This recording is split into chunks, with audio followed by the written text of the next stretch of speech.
take someone with a microphone and we'll get it to you. Anyone has a microphone?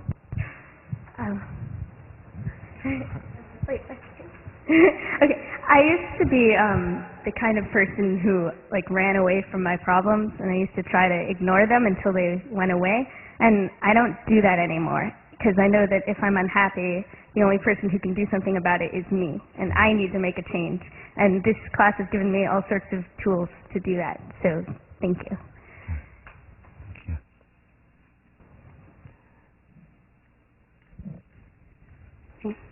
I just wanted to thank you for the idea of the power of commitment, because it helped me get my job, in something that I want to do, which is journalism, versus something that I wasn't as excited about doing, which was PR. So I wanted to thank you for that, because, I decided to jump into it and throw my bag over the wall, and that's why I got it. So thank you. Thank you. Hi, Neiman Fellows.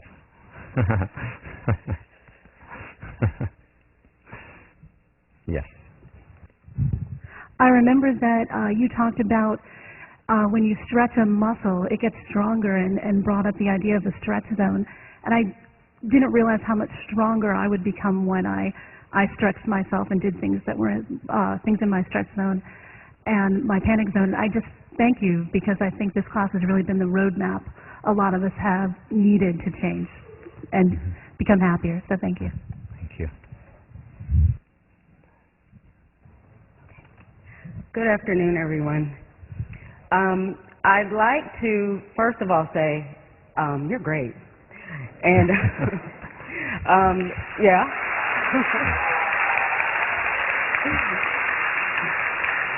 And also, I am a proud educator in the Milwaukee public school system. Are there any future educators in the room? And what you speak of as, well, Albert Bandura and the theory of self-efficacy is so very important. And anyone who is interested in youth empowerment or education, it's very, very important, number one, to have high expectations for our children, especially children of color. Because as an educator, I see what Bandura talks about and what DeWitt talks about, this diminished sense of reality for these kids that produces a whole other world for them. So, I just want to really focus and kind of stress that, and thank you for sharing that it's important to have high expectations for children and for yourselves, of course. Right. Beliefs are self-fulfilling processes. We so often create the world, our world, and the world of those around us based on our beliefs. Let's take a couple of more, and then I'll do my quick summary. Yes. Oh, okay. Go for it. I know this has been mentioned a couple times already, but it's so easy to blame others for our unhappiness or others' actions or even our own actions for our unhappiness. But you've talked so many times about what's going on in our own subconscious and how what our subconscious may be doing might actually be preventing our unhappiness, or preventing our happiness rather. And it just brought me back to Marva Collins and how if a student did something wrong, she made them go through the alphabet and say, these are all good things about me. And it's really been enlightening to try to think about, how am I thinking? What am I not doing to others, or not what others are doing to me, but what am I thinking that's preventing me from being a happier person? Mm-hmm. Thank you. Wonderful. Thank you. Let's take two more. So up there. I guess two things that really stuck with me from the class is the little clip you showed of the baby learning to walk, and just like what you conveyed in that idea of like this baby has no reason to like have a sense of why his falling down should be anything to be ashamed of, and that was just like a very effective way to kind of convey like what you're always saying was kind of learn to fail or fail to learn. That really stuck with me, and also your own willingness to describe your own kind of rises and falls as you went through your own study of psychology and your experiences at Cambridge and at Harvard, and just your willingness to be very open about it is kind of empowering. Like for me, as I'm about to graduate and I go forward and kind of maybe don't know exactly what you want to do, and you consider different options, and obviously that fear of failure, especially when you're coming from a place like Harvard, is maybe especially acute, and it's just your willingness to share those experiences empowering, at least I feel it, as I kind of question the choices I'm going to make, so I really appreciate that. Thank you. Yes. Every day is a beautiful day, and to be grateful for that somehow makes it easier to go out and try to do things that maybe even we fail at. And common sense is not that common. And these are all, a lot of things I've learned here I already knew, but now I learned it at Harvard.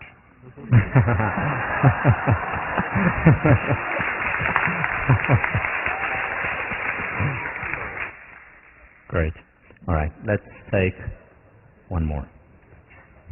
All right, so I'm a senior and I'm leaving, so this is my last lecture class at Harvard. And so I apologize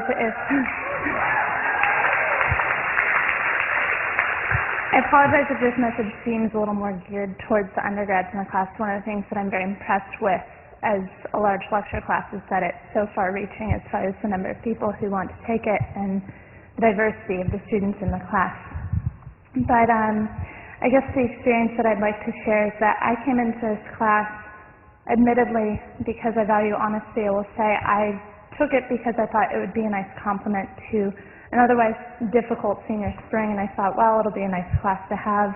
And my sophomore year, I had gone through kind of a self-discovery post-depression that made me kind of value things in a different way. And so I've been using these lessons that I learned sophomore year, and I thought, well, maybe this class will just be redundant. Turns out I went through another really difficult time during my senior spring. And, I guess what I'd like to relay to especially the undergrads here is that it's very important, if you're a freshman, if you're a sophomore, it's not even too late as a junior, it's very important to prioritize what's really important to you at this school. And let me tell you, it's not the paper, it's not the problem set, it's not getting a full 8 hours of sleep when your friend needs your attention for an hour, because the people here matter most, and you will miss them. And if you don't spend time with them now, you won't have time to spend with them later on. So it's very important to prioritize what is meaningful for you and what you really, really, really want to do at this school, because before you know it, it will be over. So thank you for helping me remember that and making a meaningful semester.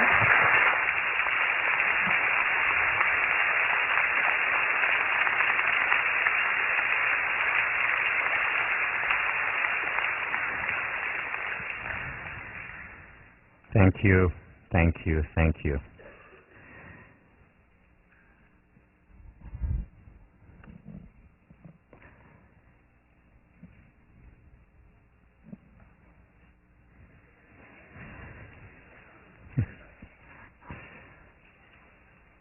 Let me summarize.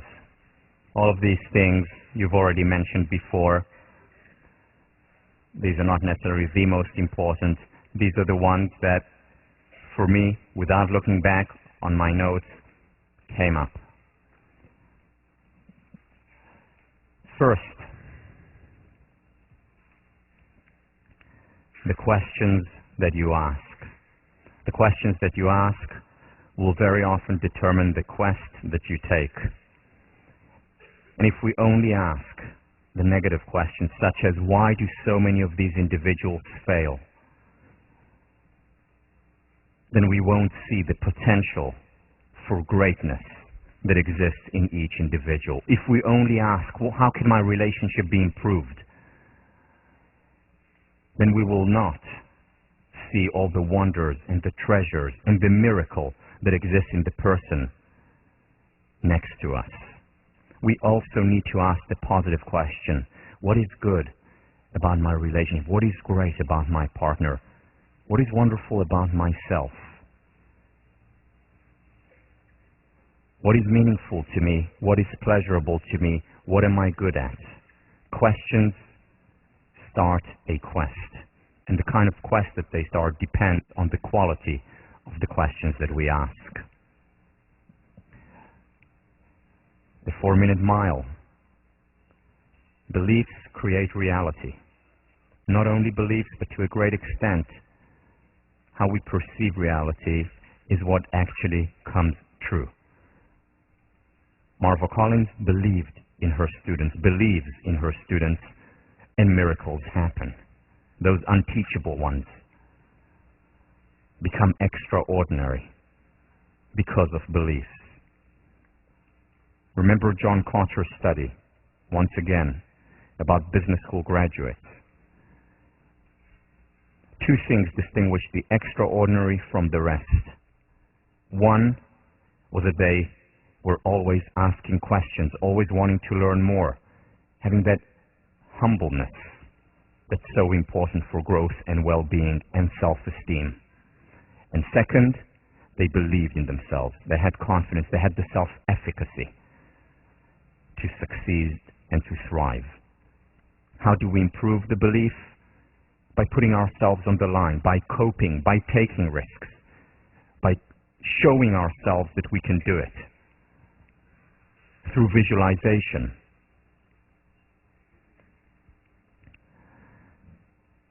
There are no shortcuts to success. Learn to fail or fail to learn. It is no coincidence that the most successful, extraordinary people in history were also the ones who failed the most. Whether it was in sports, Babe Ruth, who struck out more than any other player of his time, but also hit the most home runs. Whether it was Michael Jordan, who described his failures time and time again, whether it's taking the game-winning shot where he didn't make it, or practicing over and over again. It's no coincidence that Thomas Edison, the person who has more patents than any other scientist in history, is also the scientist who had failed the most times. Remember Dean Simonton's work on scientists as well as artists. The most successful ones were also the ones who failed the most. There is no other way to learn. Moreover, if we accept this, if we accept this growth mindset as opposed to fixed mindset that Carol Dweck talks about it, not only will we improve more, we will also be happier, because then not every experience is a threat to our ego, to our self, to our self-esteem. If we accept that failure is inevitable, whether in a relationship, there are disappointments and arguments, or in individual life, or on a national level. No perfect country, no perfect person, no perfect organization. And if we understand that life is about this, as opposed to about this, we'll be so much happier, so much calmer, and paradoxically, so much more successful.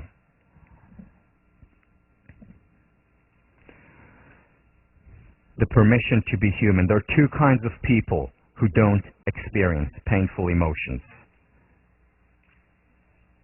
Who are they again? The psychopaths and dead people. I'm so glad none of you are psychopaths and that you're all alive.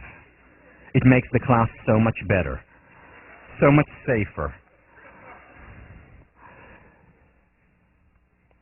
You're not going to come out of this class experience a constant high. No one experiences a constant high. You're going to continue to have those ups and downs. The only difference, I hope,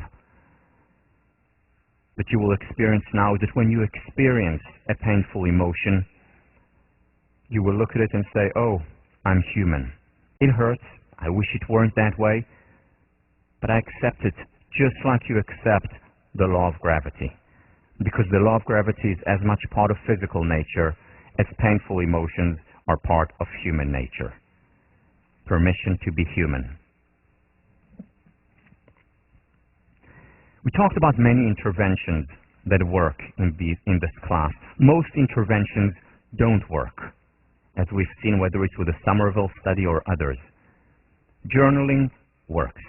When we write, when we open up, whether it's in writing or sharing with the person we care about. And it can be a therapist, it can be our best friend, our partner. When we share, when we open up, we're able to make sense, create a sense of coherence, in the words of Antonovsky, about the experiences of our lives, and enjoy higher levels of happiness. It works. There are so many treasures of happiness all around us and within us. And the question is, do we notice them, or do we take them for granted?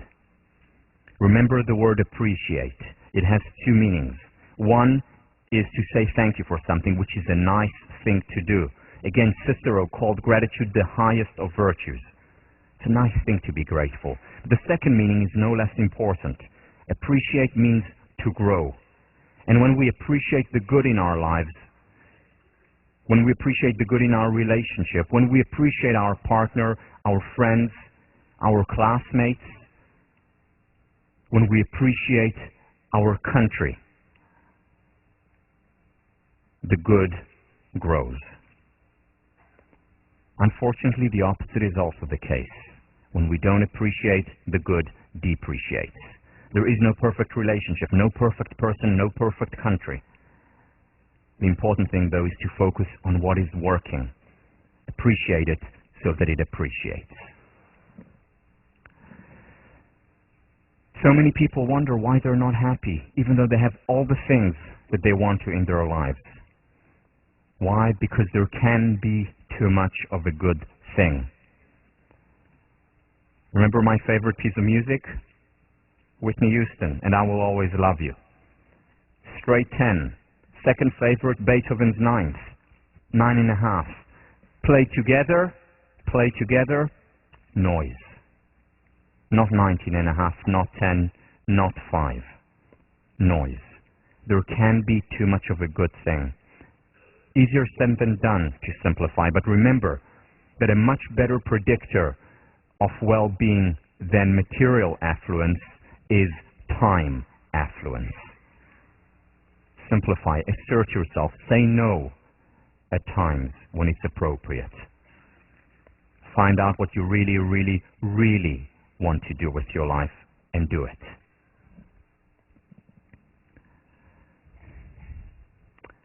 The number one predictor of well-being, relationships. The number one predictor of well-being are the intimate relationships that you cultivate now and in the future. Matters more than anything else in the world. Yes, even more than a problem set. Even more than an exam. Even more than how wildly successful we are and how admired we are. Yeah, that will lead to a spike in our well-being. Very quickly we'll go back to base level, just like the tenured professors went back to base level, just like the lottery winners and the highly successful individuals who thought they had made it and then went to base level and below because they didn't know what would make them happier. Well, this is what can, one of the things that can make us happier.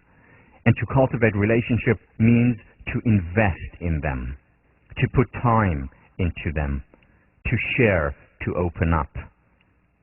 Just like we would invest if we found our ideal job, ideal workplace, we would start to invest then. Same with relationships. Remember, movies end where love begins. It's about cultivating the relationship after the screen comes down, after the sun sets. That's where the investment, that's where the return on investment comes.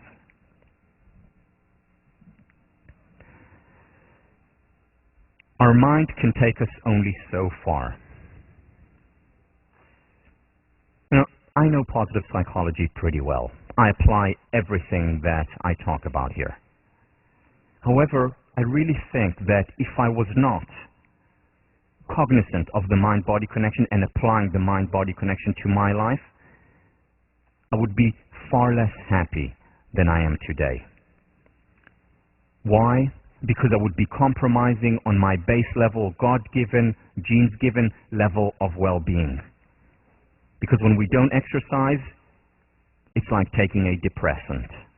And then we have to fight our nature. And it's very hard to fight our nature. It's very difficult to enhance our levels of well-being as is. To have to also fight against nature is incredibly difficult. So remember the wonder drug.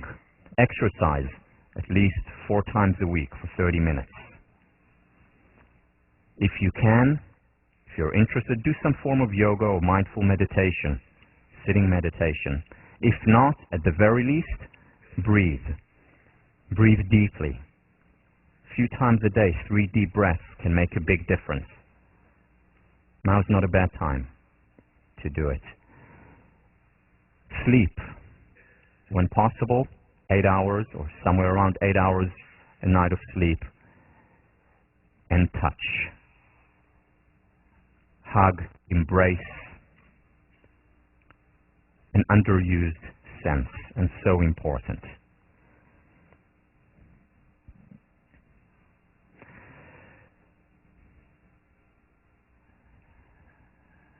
Be known rather than validated. And again, all of us have the need to be validated. It's not about getting rid of our dependent self-esteem, but it is very much about, first and foremost, being known, expressing rather than impressing. Life becomes so much lighter, so much easier, so much more exciting when we're about expressing ourselves, being known rather than being validated, whether it's with our romantic partner, our family, our friends, our colleagues, our class. The foundation of the growth of intimacy and passion in long-term relationships. Easier said than done. It's so important. Now, I tried to have top 10, but I couldn't. I had to have one more, so you'll have to excuse me. The last one, and one that brings together all the others on so many levels, is the one about change.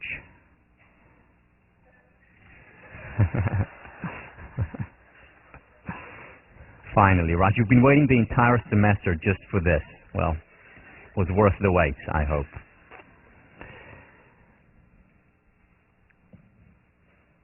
There are 2 types, I mean there are many types, but there are also 2 types of graduates from 1504 or any other class or workshop that is about attaining higher levels of happiness. One that at best enjoys a temporary high or a nice memory and then goes back down to base level, and the second one that enjoys maybe that same temporary high, which cannot last our entire lives, but then still enjoy continuous growth throughout their lives. And the difference, the primary difference, is whether or not you introduce behavioral changes. Remember Peter Drucker, what he said whenever people came to him for a weekend seminar, intensive. He said, on Monday, don't call me to tell me how wonderful it was. Call me and tell me what you're doing differently. Because in his 65 years of experience working with the most successful, the most inspiring, the best and the brightest people in the world, what he has found, that this is what distinguishes real lasting change from a temporary high. Don't tell me how wonderful it was. Tell me what you're doing differently on Monday. Introduce behavioral change now. This is the core of change.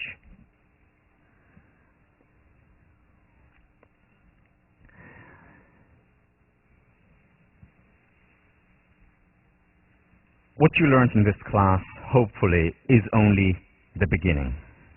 Only the beginning, because remember, once again, Kosher's study, the people who succeed the most, who are happiest, who succeed the most in the ultimate currency, in the long term, are ones who are lifelong learners, always asking questions, always finding out more. There are many people with good intentions. Many people with good intentions, but good intentions are not enough. What we also need is the foundation, the empirical, rigorous, scientific foundation of things that work. And when we know these things, then we pay them forward, then we share them. In psychology, among the other social sciences and humanities, what you got here at Harvard, what you're getting here at Harvard, is that foundation that can make the world a better place. I don't teach this class only because it's fun for me. It is fun for me. Yes, it is very pleasurable to me. I told you I can't wait for Tuesdays and Thursdays to share what I care about most with you. Yes, it's fun. But I don't just do it because of that. I do it because I think the ideas of some of the great psychologists that I've quoted and cited and discussed, their ideas can change the world for the better. Maslow, back in 1954, wrote, "I'm not only the disinterested and impersonal seeker for pure, cold truth for its own sake. I'm also very definitely interested and concerned with man's fate, with his ends and goals, and with his future. I would like to help improve him and better his prospects. I hope to help teach him how to be brotherly, cooperative, peaceful, courageous, and just. I think science is the best hope for achieving this. And of all the sciences, I considered psychology most important to this end. Indeed, I sometimes think that the world will either be saved by psychologists in the very broadest sense, or else it will not be saved at all." In the broadest sense of psychologists. That doesn't mean that you now have to go on and get a PhD in psychology or to concentrate in psychology. But it means to be cognizant, to be self-aware of what is going on in here, the most wondrous and amazing entity in the universe. To understand what's going on here and there and here and how they're connected, and to share it by being practical idealists.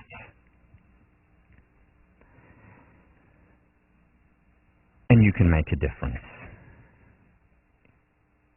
You can make a difference because the one has incredible power. Remember, if you make 3 people smile and they make 3 other people smile, after 20 iterations, you will touch every single human being on the planet.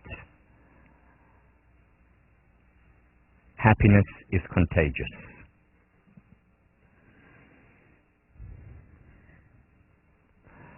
Let me show you one last video of how happiness and joy is contagious. That is going to make you laugh now. Ready?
Daddy just ready to stand up to me, isn't he? What kind of world they will grow into depends on you. And it depends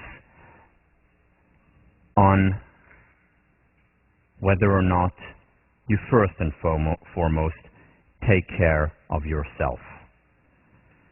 In the words of Gandhi, be the change you want to see in the world. If you want a happier world, be that change.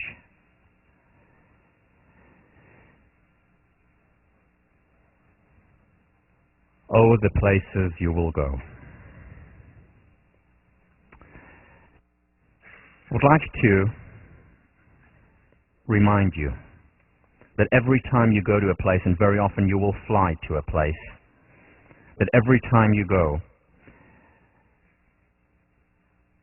you will hear something that hopefully will trigger,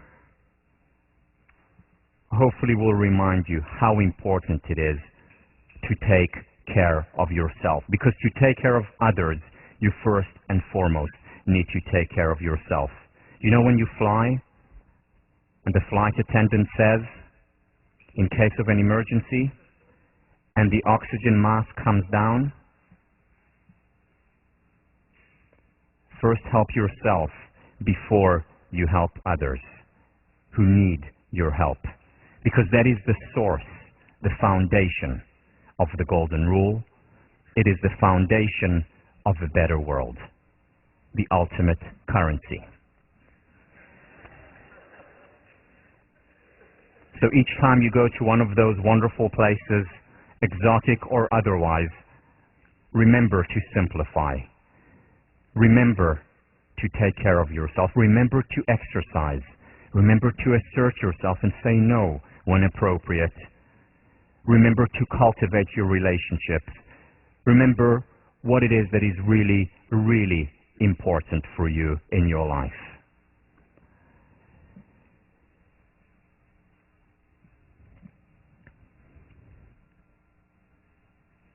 This experience, this semester, for me, has been extraordinary.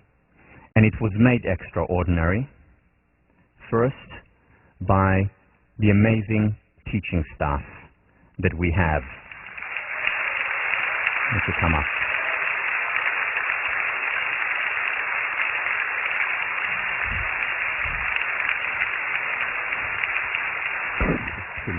Two minutes, not more, okay?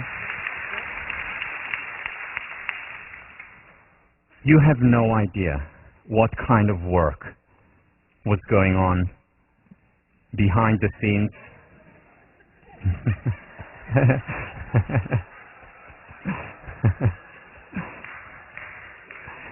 You have no idea how much each and every one of the teaching staff, the HTF, Sean and Deb, and every one of the others,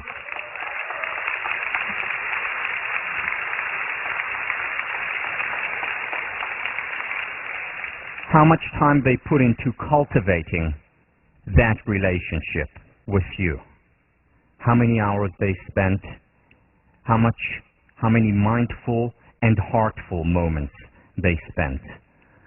So I would like to thank them, and I would like you to thank them for their presence, for who they are. So thank you. Come on, come on.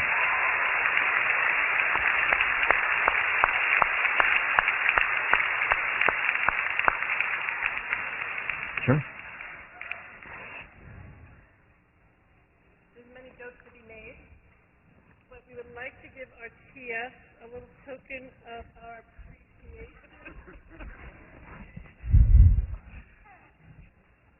And a way to celebrate their hard work. Thank you. Okay.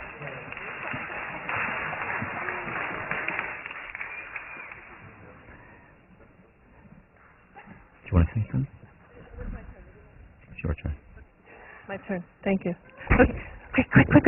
Okay, so I actually just want to say thank you to all of our TS for their great work. Thank you to all the students here and extension students. Most importantly, I'd like to thank I'd like to thank Tal. So first, actually, I want to thank Tal's grandparents for surviving, for his parents for thriving, and for you know what? Yeah. Okay. For you know what? I'd like to thank Tammy for putting a smile on Tal's face, and Sherelle and David for sharing him with us, and for the opportunity for all of us to be a little more human because of her humanness. So thank you. Thank you.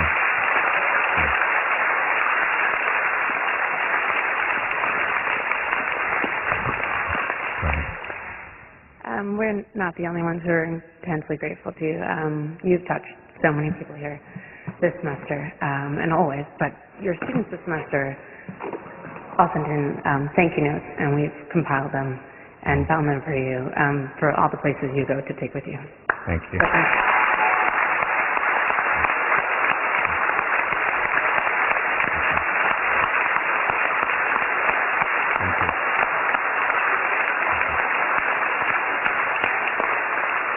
That is volume 1 of the gratitude book, where more letters are coming in, so you can still send them. And finally, it wouldn't be, we want a token for you to always remember this class and this great opportunity, something that we would hope you would use every time you teach this class in the future. I mean, no pressure. And because you are our team leader, and it's time. Thank you. Thank you. Thank you.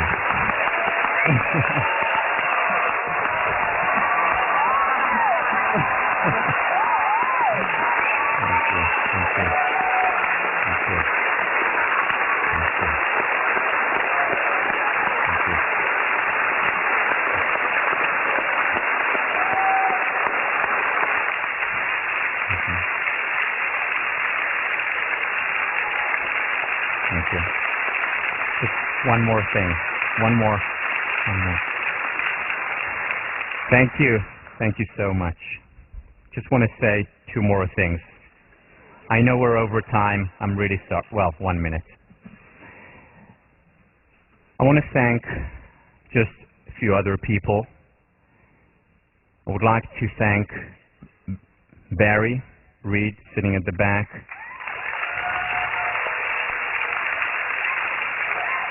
And the wonderful crew who are bringing this class to your homes, to your computers. And finally, I would like to thank you.